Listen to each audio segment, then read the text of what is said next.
காணாமல் பூஜை பெட்டி களவாடி சென்று விட்டான். யாரு? பாதாள அரக்கன்.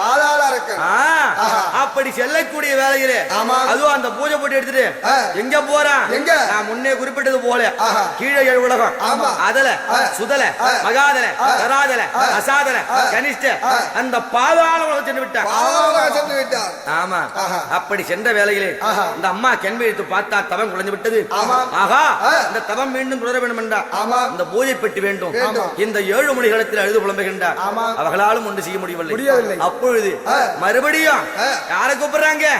அண்ணா கோவிந்தா, அண்ணா அண்ணா மணி வண்ணா வண்ணா, அண்ணா மணி வண்ணா வண்ணா, ஆபத்து வேலையிலே காரும் அண்ணா, ஆபத்து வேலையிலே காரும் அண்ணா, அண்ணா என்னை ஆபத்து வேலையிலே காக்க வேணும் அண்ணா கோவிந்தா.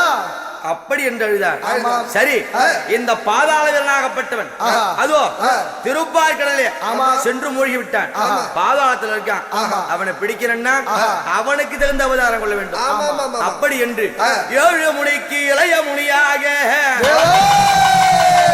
எப்பணி வாழும் முனி சுவாமியாக அவர் வரிவெடுத்தார் எம்பெருமான்.